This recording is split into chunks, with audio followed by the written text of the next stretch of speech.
Okay, Sam, thank you for taking the time today to come onto the podcast. It's a pleasure to have you here. Do you Yeah. prefer Sam? Do you prefer Sammy? What do you prefer?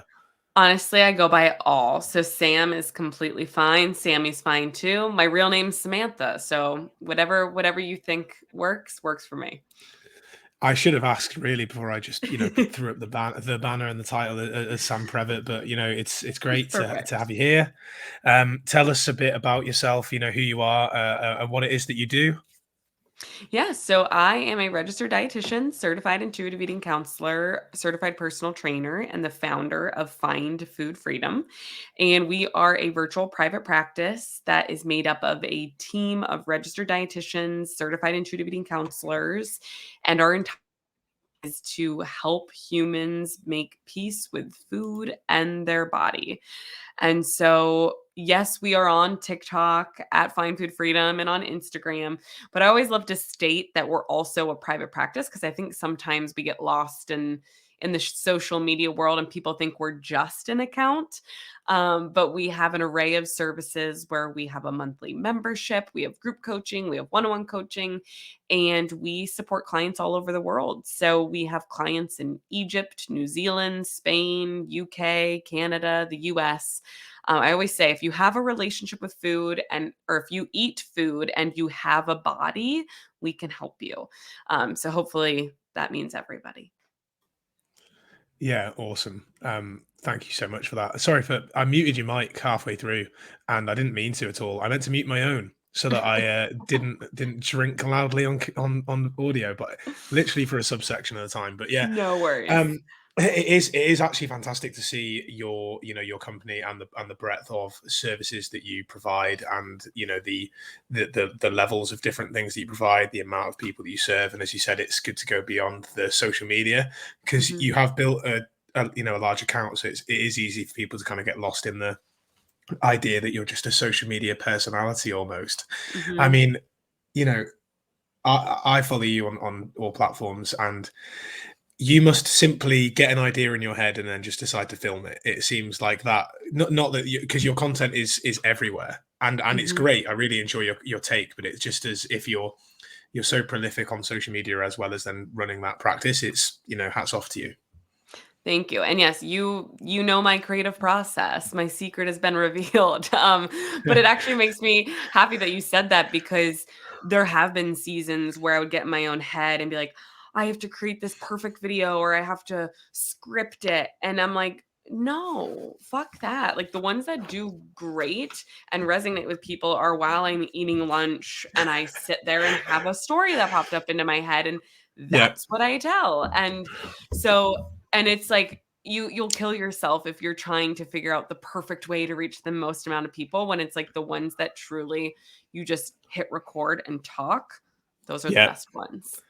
Yeah, I likened it recently to because I've recently gotten out of my own way very similarly. Not so much on video yet. I'm getting there, but with just creating content in that same way. And I Mhm, likened it to putting the trust into, because as a previous dieter myself and having that perfectionist mindset and that all or nothing mindset, mhm.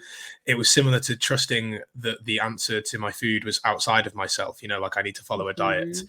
So, I need to create perfect content, or I need to see what they're doing or what they tell me to do to create rather than trusting myself. That was kind of an analogy I likened it to recently. I love that. And it's so easy as you create content, I create content. When you're digesting content a lot, then you can get in your own head of like, well, am I not doing it right? Like, should I be doing what they're doing? Or this did really Mm. well for them. So, and I feel like it's become this almost, I don't want to say everyone's copying each other, but you see someone doing something and then you're like, oh, well, they just did that and they just said the same thing. And I'm just like, okay, the best pieces of content are when you shut all the voices out and you just trust yourself. And it's like, oh my gosh, what a great parallel. That's the same thing with your relationship with food. It is, and it's difficult, isn't it? Because you want to surround yourself on social media with people who are supportive influencers. I definitely Hmm. say this to a lot of my clients where I recommend your account. I recommend a lot of other intuitive eating accounts and Hayes accounts and body positive accounts. So for myself, I've surrounded myself with those accounts as well. So it can be difficult to Yes. then separate yourself from that to still make your own thing. As you Hmm. said, you can follow a lot of other people who come up with almost identical sort of carousels or spins on things, and you just think Mhm. you almost live inside your own echo chamber rather than Yes. having the same beliefs, but putting it across your own way or using your own stories and analogies, just like I have done there. Absolutely, absolutely. But I think that's an amazing point that you just brought up of I always say the only detox that our clients should be doing is a social media detox, and we do the Yes, exact same thing where we have just, like, this huge directory of safe accounts, air quotes, safe, love that. of just yeah, accounts that'll lift up and inspire you and drill in the messages that you really want to hear and challenge your belief systems of diet culture, and so I couldn't agree more with that. So it's definitely finding that gray area and walking that line. Yeah, love that. So tell us a bit about Find Food Freedom. Why the name, Mhm. and why are you so passionate about it? Why did you? I feel like there's always an origin story here behind Mhm. people and their business. Why are you so passionate about doing the work that you do and helping people in the way that you do it? Yeah, great question. As a registered dietitian, I went into the field wanting to find the magic answer, as most of us do, of okay, how am I going to lose weight and just love my life and be so perfect and happy? And then I'll tell everyone else how to lose weight, and then it's just going to be great. And little did I know that the magic answer is that intentional weight loss is not the answer. But it took me a really long time to get to that point, and it took me many years of chronic dieting, very disordered eating, and just being obsessed with food and body. Like if I wasn't thinking about what I was eating, I was thinking about how much I hated my body. If I wasn't thinking about my body, I was thinking about how many calories were in something. And there was no space in my life to be present and to enjoy things. But I didn't even I was looking through this diet lens where I didn't recognize that because my entire mission and purpose at that time was how do I shrink my body so other people will like me, right? It was all about that like external validation. And so I was very fortunate enough, fast forward, I was already a dietitian. I was in private practice. I had a brick and mortar private practice working with people still out of a weight management paradigm, Mhm. or a weight centric paradigm. And it felt so icky. Like I Mm. knew that I wanted to help people, but I knew this wasn't the way. And I was so lucky to then have been introduced, or not introduced, she was a friend of mine through my dietetic internship, and she started posting on social media about intuitive eating. And this was like back before the TikTok boom of it. And I feel like people know about it more mainstream now. Mm. And I was like, what is this intuitive eating thing? And I called her and I'm like, tell me more about this. And then I read the book and I was like, oh my gosh, this is the answer that I've been searching for. And then I kind of walked my own intuitive eating journey and I realized, hey, I have to literally flip my practice on its head and do a Yeah. 180 because I can't do this shit anymore. It feels so uncomfortable. I'm burnt out. It's not helping people. And so Mm. then Find Food Freedom was born. And the name Find Food Freedom really comes from once you do find food freedom, your entire life you have so much more freedom. You can spend all of the hours and minutes and years on things that you actually care about and want to do and have passions for because your brain space isn't just so logged with how many calories, what are my portions, what are my macros, what does my body look like. So I felt like the word specifically freedom really embodies everything that our practice holds on to. So Mm. yeah, so I just threw a lot at you. So I don't know what way you want to take it from there, but No, that's like it's the great. elevator pitch. Yeah. Yeah. And I really resonated with a lot of what you're saying there, Sam, actually, particularly the piece around you were working in a private practice, in a weight centric weight management model of health, being a Mhm. dietitian, the reason you went into dietetics because of your own search for that kind of answer, and how you could find the answer and then help everybody else find the answer, and everyone would live a great life. And so many parallels there. It's untrue. But what I want to dig into is, how did it feel to, because I know my process of how I started to kind of like almost Mhm. start to see, diet culture for what it was, and start to see the kind of writing on the wall, and really start to kind of have those revelations, and then think, holy shit, what do I do with my, with my business? How Mhm. was that for you? You were Oh. working, and it's like, holy shit, I actually have to almost step up and say, no, no, no, no, no, I was wrong. Like Mhm. that was big for me, to be a bit like, I had to kind of take myself down from that pedestal that I'd sort of pushed myself upon. It it's horrible. It's a Yeah. horrible feeling, but I Yeah. want to recognize, for you, for me, for any health professional that does this, it takes so much courage. Oh my gosh, it takes so much courage, because it is Mm, so much easier to just stay in the weight-centric paradigm and push that and just put a blind eye. I say it's easier, but not once you know, because like you said, once you see the writing on the wall, you feel this imposter syndrome, you feel burnout, you yeah. know, like, once you know better, you can't unsee it. No. But I'll never forget when I really knew I was fence straddling for a long time. I had, like, a foot in diet culture, and then I was like, "Okay," and then or I call it splinter Yeah, no, assing is when I I'm did as well. Yeah, yeah. yeah. So, Fiona Sutherland, is a wonderful dietitian. She's the mindful dietitian. She's in Australia. Mm. And she coined the term on our podcast, splinter assing. So she says that's having one foot in diet culture and one foot in intuitive eating, and you kind of just have this splinter in your ass and you got to pull it out. And so I was at this was before COVID, this was in 2019. I was at an in-person non-diet workshop with Fiona Sutherland and Haley Goodrich, who are two amazing dietitians. And Haley was the dietitian I was referring to earlier in my story, a good friend of mine who introduced me to intuitive eating. And I was at their weekend continuing education seminar, and I remember saying goodbye to them, and I just started hysterically crying. I had already spoke to them multiple times of, you know, I knew that I needed to really make a change. I was kind of riding this fence.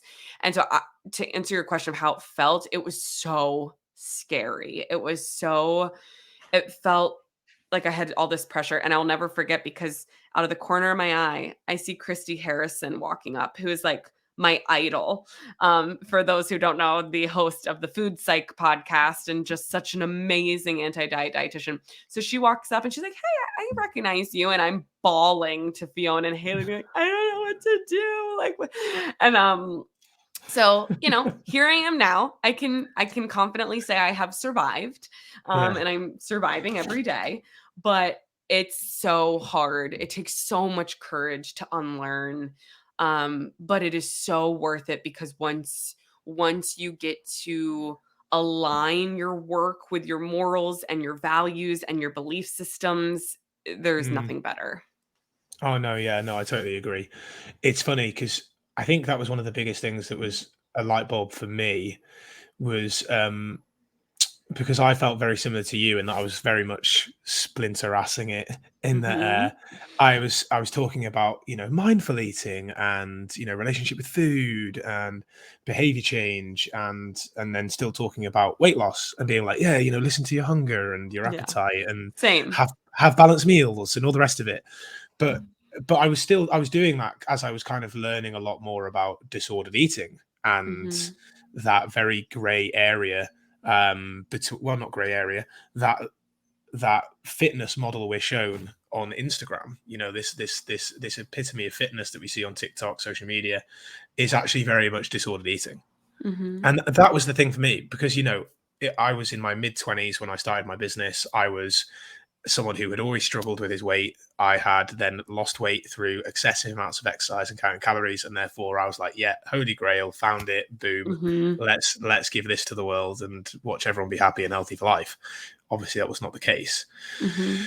It's just reading intuitive eating, and then seeing how, like, oh, when you restrict, you'll binge more, and learning about the Last Supper analogy and Mhm. forbidden fruit, and all of those things were like starting to make so much sense, that it just as you said, I just had to make that switch. And then you Mhm, start to see, actually, you start to make a difference to people's lives and their behaviors mhm. around food, because you're actually getting to the crux of the problem, which Yes. was the dieting. Yes. Yes, because so many people are just because of diet culture, they believe that there's something wrong with their body or they are Mm, the failure or they failed the diet. And it's like, mm, no, no, no. Dieting has failed you. It is the one thing that is sold that when it doesn't work, it's like, oh, you're the problem. It's not the diet. And it's like, no, the diet doesn't work. Diets don't work. And after 5, 10, 20, 30, 40, 50 years of it, it really messes with your relationship with food and your body. But for anyone listening, it's important to recognize that it does not matter how long you've been doing it. It is never too late to walk away and to mm. look at your belief systems and say, I don't want to believe this anymore. This is not a fact. This is not a truth. I was taught this somewhere along the way. And just like I learned this belief system, I can unlearn it and I can write a new narrative. And I always love to share our little fun fact that our oldest client, he has since passed, but he was 79 years old and he started Right. with us and was all in on intuitive eating. And I was like, how freaking cool is that? Because so many people will DM me like, but I'm 45 years old, but I'm 56 years old. And I'm like, nope. Until I find someone older than 79, my thing is going to be you're never too old to unlearn and relearn. I love that. I think the biggest thing that stops people from doing it, because obviously you and I have our own journeys there through, giving up diet practices and giving up our, our the model of our businesses, to then say, like, let's work on being, intuitive eaters. Let's help other people do that as well, to heal their relationship with food. The biggest thing I get as a comeback is but what about health? That's Mhm. always and it's what I said to you just there. Fitness on Instagram and all the rest of it. We have the NHS here in Mhm. England. The NHS use the BMI as Mhm. their scale of health. I have people coming to me saying, I just want to be a normal weight, and you have to really, really challenge that rhetoric. But it's because it's so, that fat phobia between both our nations is very much bred within.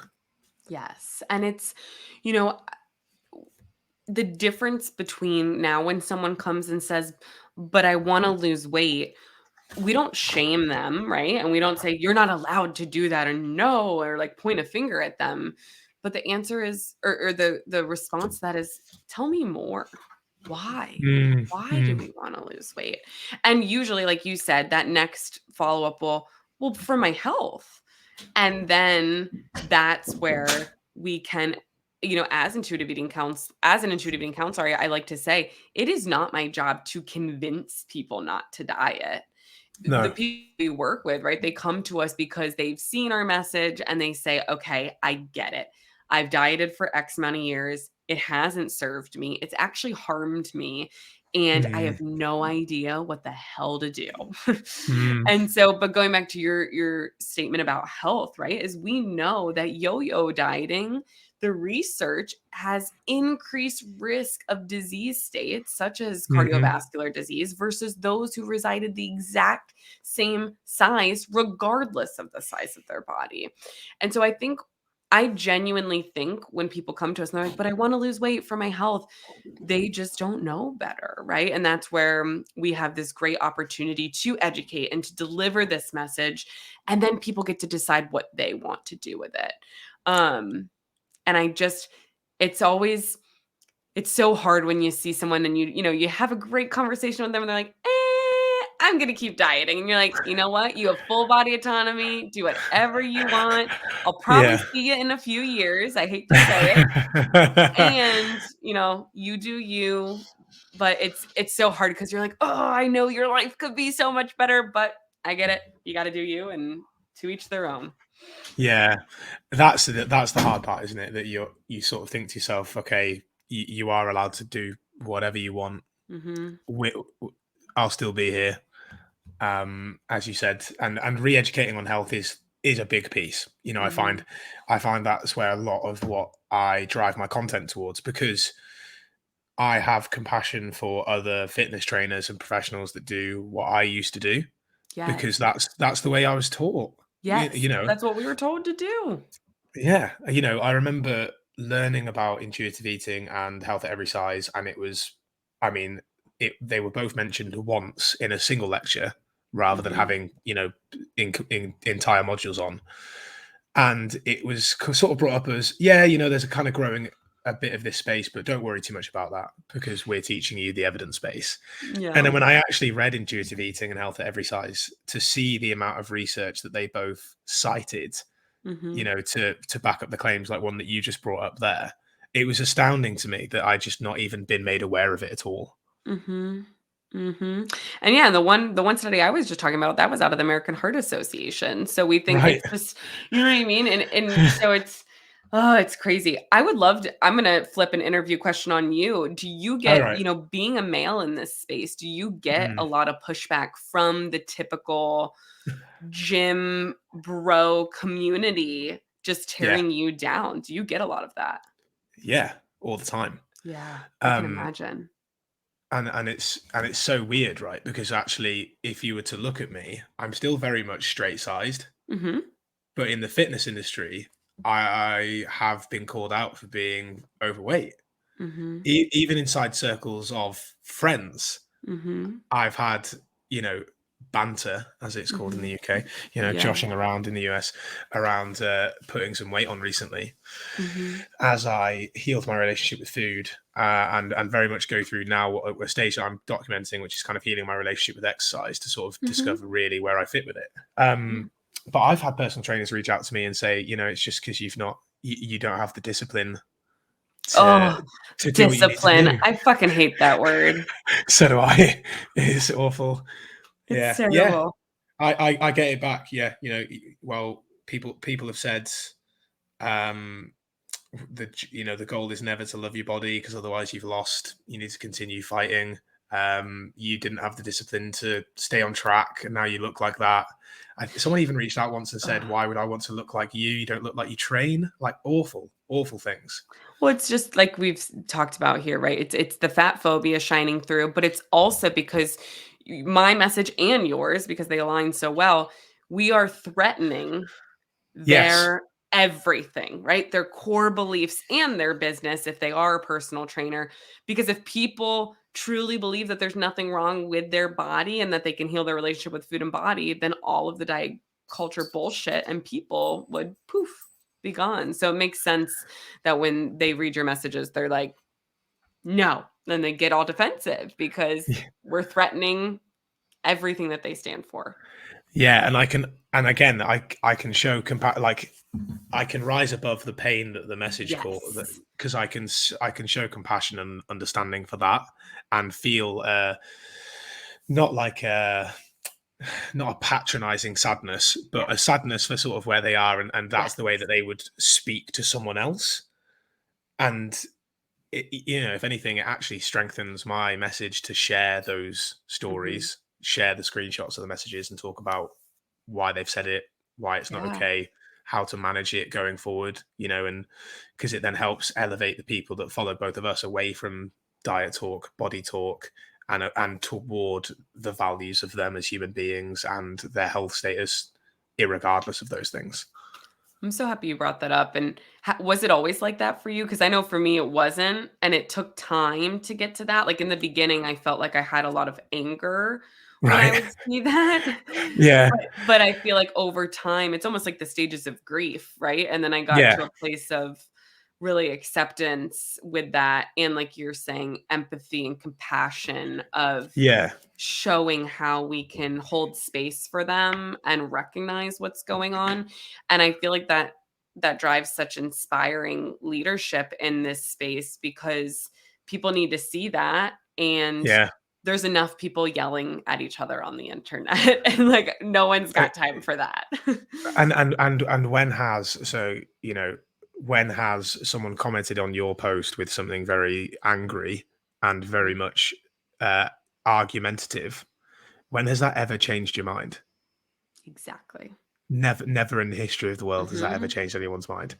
And no, it wasn't always like that with me, Sam. Actually, at first, it was very painful, and it also stopped me sharing the truth of what was going on Mhm. when I was in that halfway house, when Yep. I was still almost promoting weight loss, but talking about Mhm. relationship with food. And then but I was struggling with my own relationship with food, and I was underconfident with my body. And the only way that I could maintain what I thought was an okay physique was via very restricted eating methods. It was through Mhm. COVID that I was kind of having these light bulbs sort of go off. And then when people would say that, it would make me question it. Actually, it would make me think, okay, is am I going down the right path here, or do I need to go back to diet culture? So then Mhm. it gives me utmost compassion for people who might want to work with you and I, to why they feel that same way too, because Exactly. it's such a loud voice that says, actually, Mhm. no, you should be counting all your calories, you should be watching what you eat, you should be exercising excessively so that you can look like me, because that's what health is. Yep. Absolutely. It's so interesting how there's a parallel between the professional setting of the cognitive dissonance we had and then the cognitive dissonance that our clients experience of their thoughts and their logic and their belief systems aren't matching up. And it's so hard to fight through that, but once you do, again, it becomes such a more beautiful ride. And that doesn't mean that life is always perfect. Like, and I think that's something I like to stress with people when they hear find food freedom. Like, it sounds like butterflies and rainbows. And don't get me wrong, there's a lot more pleasure in life because you can actually be present physically, mentally, emotionally, and enjoy things. But that doesn't mean that every meal is perfect or every day is perfect or that you don't have ebbs and flows with your relationship with food and body. And that's because our relationship with food or our relationship with our body is exactly that. It's a relationship. So I Yeah. use my marriage as an example. There'll be days that we want to just scream, but that doesn't mean that we have a horrible marriage and our marriage is terrible. We had a tough argument, right? We had a tough moment and you work through that and you get through it and actually makes you stronger. And that it's that same Mm. thing with a relationship with our body. We might have a really bad body image day or a really rough day, but as we learn to be compassionate towards ourselves and get through that, it makes our relationship with ourselves stronger. Massively, massively, and I'm really glad you brought that up with regard to comparing that to relationships that you have with your husband, and it'd be similar to with friends and family. You have those ebbs and flows.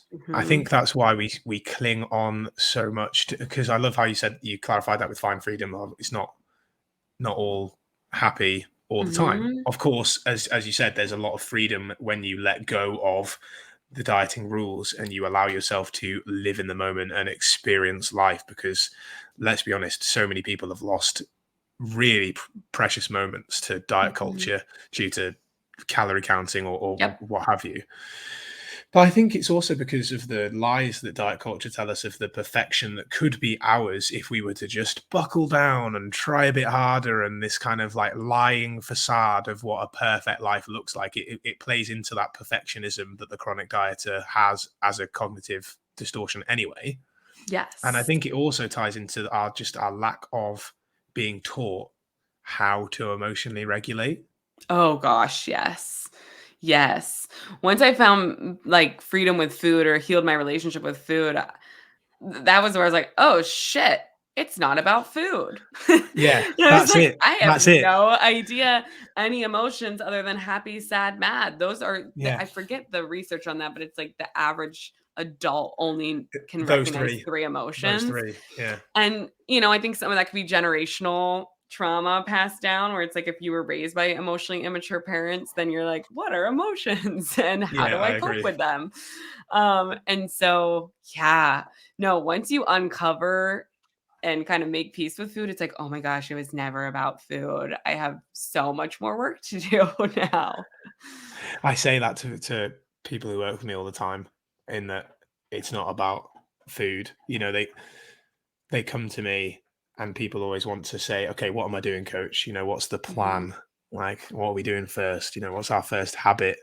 And I have to hold back from that kind of previous coach that I was, and just remind them, no, this is about a lot of actual like inner work, which will help you Mhm. realize that it was never about the food and fitness and actually all about the thoughts and stories of yourself. Yes, absolutely.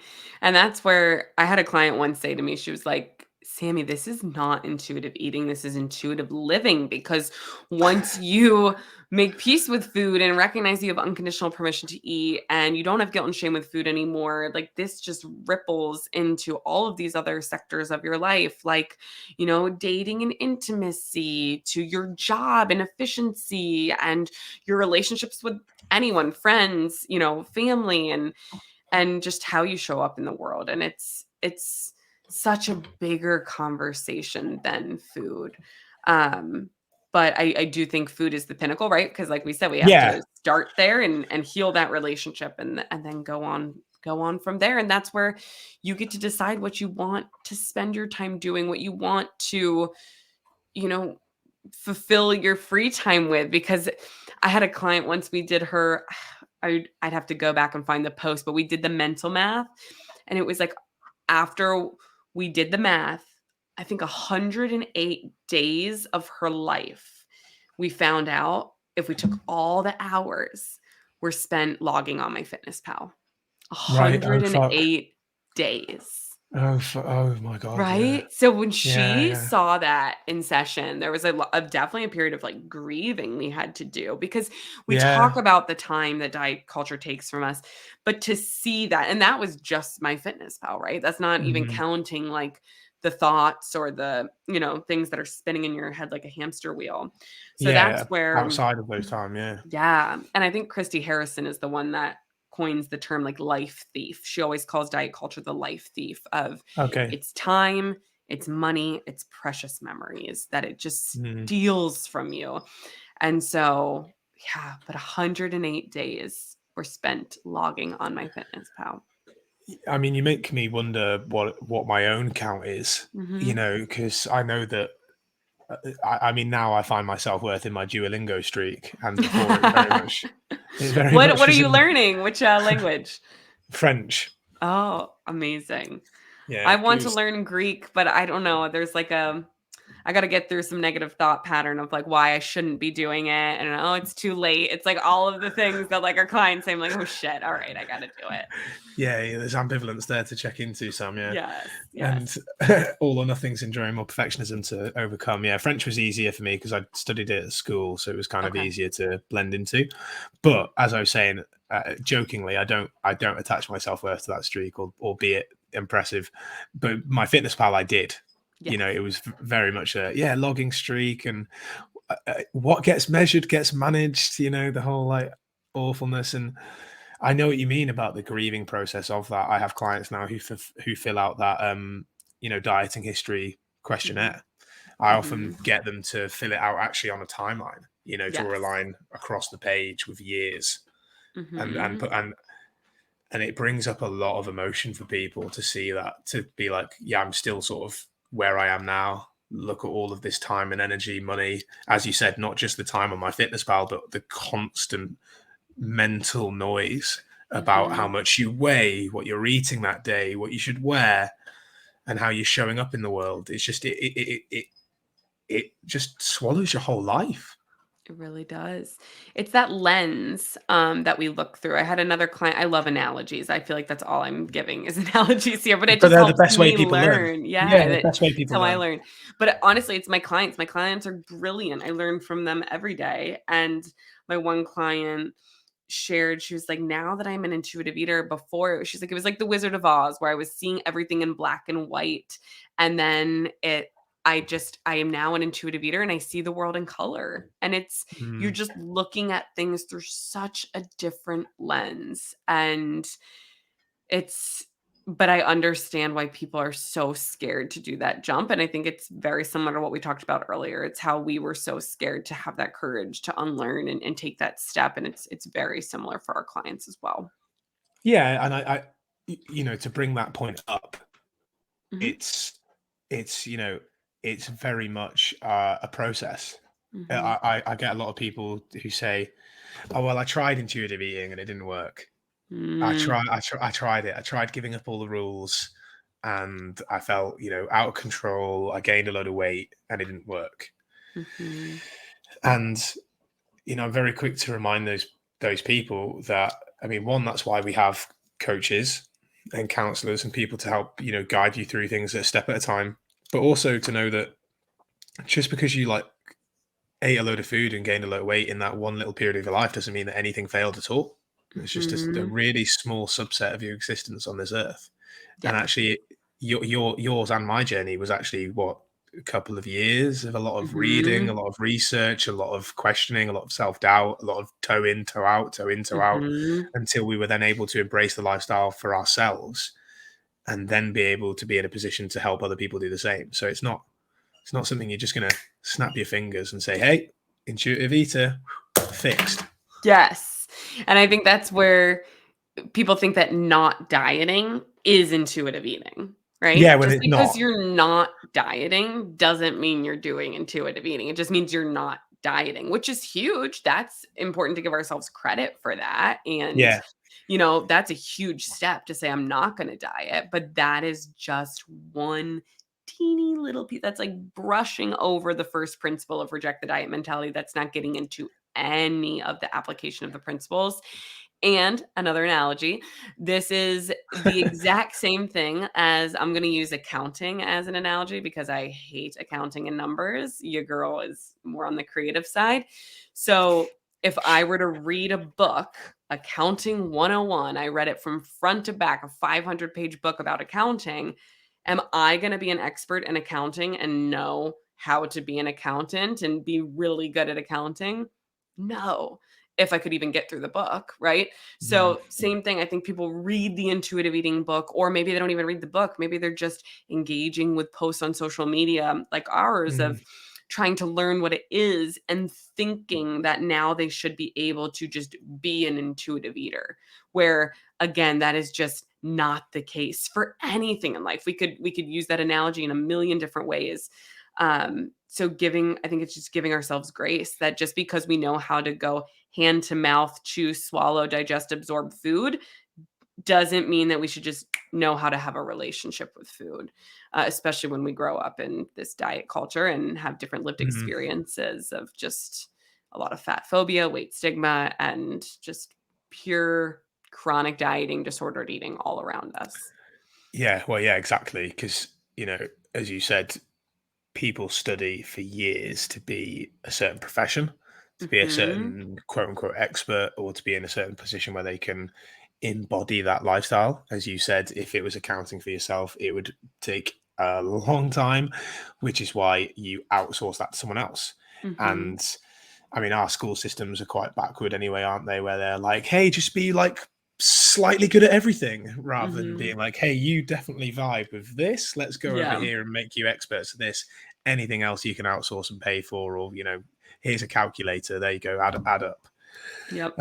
I always laugh because I grew up in the 90s. So my maths teachers were like, oh, you're not going to have a calculator with you in life, are you? And you're like, well, yes, I am. Actually, that's so true. Actually, I always yes, had I that am. said to me too, and it's like, actually, I do have one here and here Actually, if I yeah, really wanted to yeah. do it on my wrist as well. Yeah, exactly. So sorry, That's Mr. funny. Terrible, but yeah, it's. I think it comes from this. It's again. It's and we can definitely point the finger at diet culture to this need for instant results, Mhm. or this need for some kind of like dramatic transformation that needs to be found within some Mhm. arbitrary timeline, rather than, as Mhm. you said, you have a relationship with food, you have a Mhm. relationship with your body.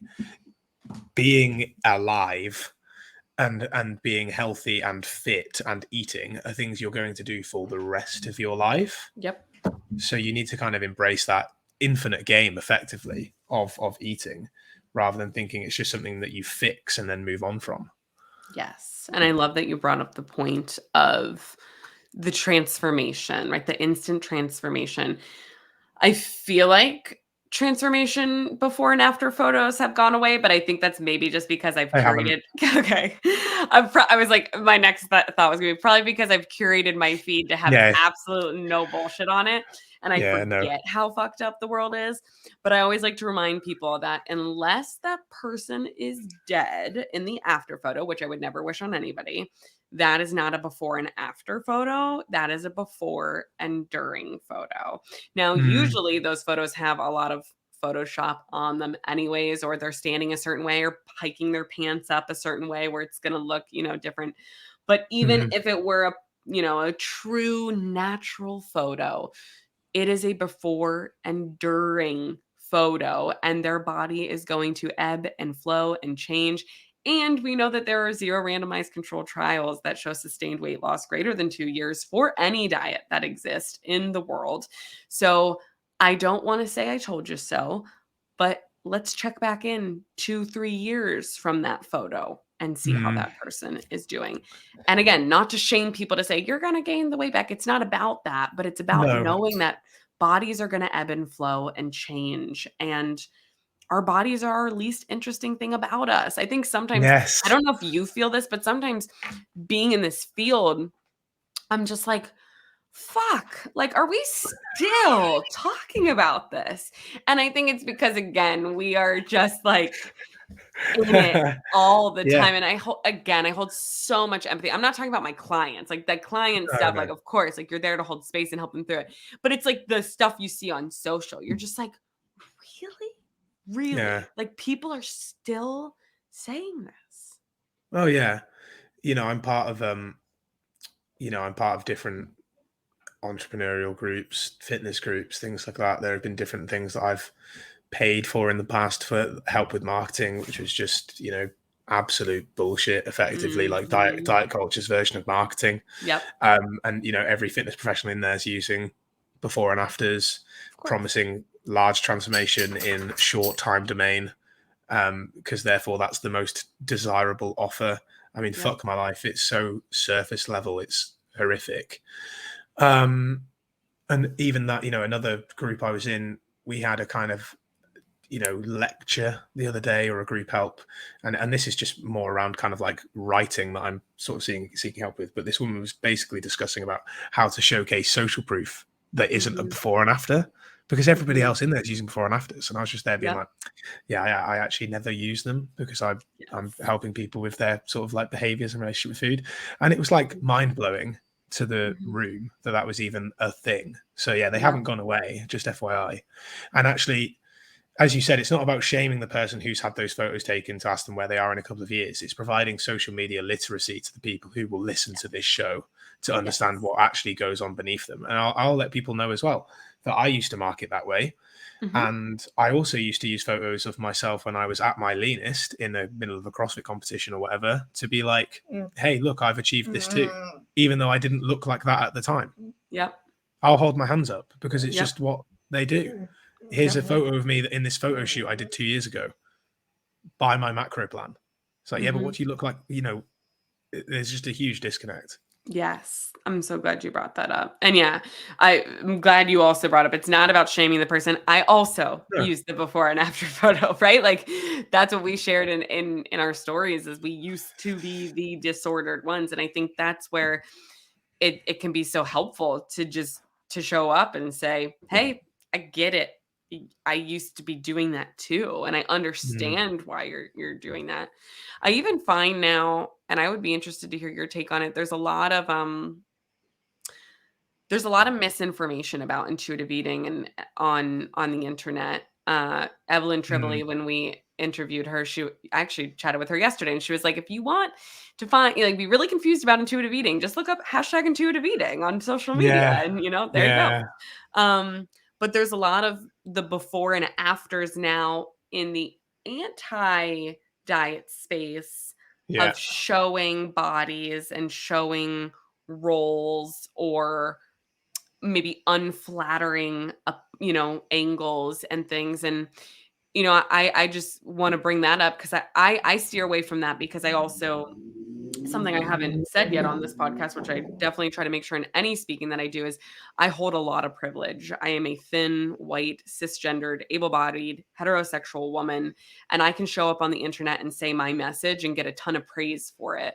Whereas my Yeah. colleagues, for example, Sharon Maxwell is someone I've connected with a lot, and she'll show up online and say the exact same thing as me and just Yes. get so much discrimination and oppression and hate and, Yeah. you're the reason why America's so unhealthy and all of this bullshit.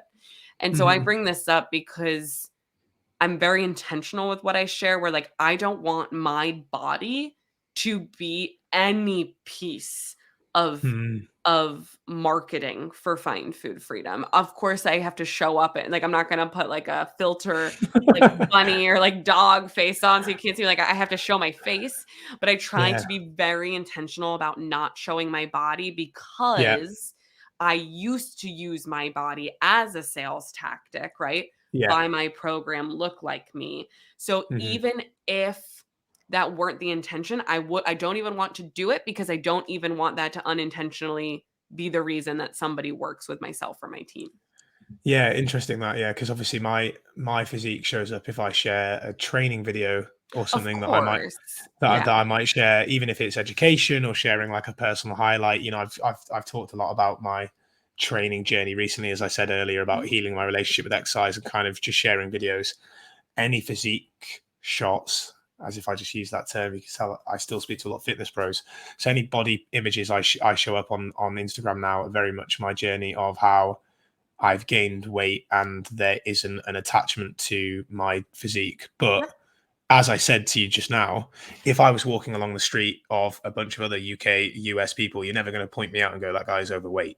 That Mhm. guy's in a larger body, because I'm not. So I hold very Yeah. similar privilege to yourself there. Yeah. And I'm very aware of that. And also why I create content that shouts down what you just mentioned there about the same message from two different people doesn't they don't hold different weight, they don't Mhm. hold different truth just Mhm. because it's coming from somebody who has a different size body. Yep. Similarly to someone who eats a certain food in a larger body deserves the same non-judgment and non-commenting as someone who is in a straight size body. Mhm. And as you said before, like, are we still here? Are we still chatting about these things? Like, oh my God, when someone asks me about what I'm eating, or do I think their food is okay? Or I mean, just like, oh, come on, fuck off. Like, I play cricket, I do musical theatre, I go to the gym, I have dog. Like, there's so much more about me, man, than Yeah. this. Can we have a different conversation? Yep. Um, Bringing that full circle back to you, how did you find that with regard to your recent TV appearance? Because I saw it and I was like, Mhm. amazing. I love intuitive eating is getting a much wider platform, and really great that it's reaching wider people. But did you think you know, did that privilege cross your mind then when you were on TV with regard to, the Always. way that you look? Yeah. Always. And it doesn't take away that you're a brilliant practitioner and sharing a great Thank message. you. Let me just say Thank that, you. Yes, thank you, and I know that's not your intention of asking that, but always, like, and that's where, I've pitched to, some media platforms of, "Can I bring a colleague on with me?" And that gets shut down. Or, "Can I right. pass the mic?" And it's, "No, we want you, or we're gonna take it somewhere else to, a different dietitian who might not have an intuitive eating message at all." And so, unfortunately, like, major news outlets, there is so much that work that still needs to be done. So I really just try to focus on what is my intention of coming on and sharing this message and focusing there. But I definitely have bigger plans and ideas in the back of my head of, can I get with a network that can really trust me, that then I can get Bring in. others that need Yeah. to be here, that we need people in larger bodies, different races, different genders showing up, Mm. because I understand why networks can say, like, "Oh, she's cute, bring her on." But I'm like, little do you know, I have something in the back of my head that no. But again, it all comes back to the greater good of just spreading the intuitive eating message and letting people see representation of what humans look like, because not everybody looks like me. And we need No. our future generations to see that. And slowly but surely, we're getting there. There are more and more producers coming up in the national TV realm that get it. They get the intuitive eating message, they get the anti-diet message. And the more of those that come up as the younger generations kind of come up with different thought processes and different beliefs, I think we'll get there, but it's going to take time. Yeah, definitely. Yeah, and as you said, good on you to. As you said, you almost have to pitch, get on, build the relationship, and then over time do what's within your control and power to be able to do while still spreading, as you said, the positive message when you are given that opportunity to do so. So yeah, good on you. It's just overcoming that in held belief of, oh right, if I look and if I eat and exercise a certain way, then I should look a certain way. And if Mhm. they don't look that certain way or I don't look that certain way, then something's going wrong. It's on Mhm. me or it's on them. Like that's the message that is Yeah. just perpetuated innately inside of people. I did a Facebook post about it saying, do you judge a personal trainer by the way they look? Mhm. And just so many comments were like, yeah, I Mhm. expect that they should be doing X, Y, and Z. Mhm. I've got a friend who's a larger bodied guy and he's not a personal trainer anymore. Mhm. He couldn't get consistent business. Yeah. And that was a big, and he felt like that was a big thing. And it might not have been, but it might have been, and I just think that's horrific. It's just Yeah. that needs to change. Yeah. And it's hard, right? Because then for the people that are in the that reside in larger bodies, like they have to, unfortunately, that comes with the role of endure the discrimination and the oppression because of how fat phobic the world is. So Yeah. it's such a large emotional toll that it takes on these people. Because you look at, like, I'm thinking of fitness industry. Meg Boggs is a huge, amazing fitness influencer. We have, I forget his name. Oh, I'm not giving him credit, but I know his Instagram name. He was 300 pounds and run. I don't know Oh if you've yeah. seen his account. He's Yeah. amazing. Martinus Evans. Thank you. Thank you. He was on this podcast as well, but I Oh, can't was release it he? until next month when his book comes out. Oh my gosh. Okay. Well, I need to get him on mine. I'll have to let him know I was with you. But I always recommend his account. But that's what I mean of, like, these things need to be mainstream. Like, we need to realize Yeah. there are humans that exist like this, and that they aren't these, like, magical unicorns. It's just the fact that they're sharing this. And oh Hmm. my gosh, to humans that are fat phobic, it's so radical. But it's like, no, Mm. they just deserve respect and decency for showing up and sharing with you this message. And it's just, yeah, we have a long way to go. Um, We do. but I think I always say, like, I show up in this field. I think I'll be very long gone. I'll be dead and gone by the time that, fat phobia doesn't exist. But I hope to at least just move the needle a little bit. Yeah. Um, and and hope that one day for the future generations it will be gone. Diet culture will be gone.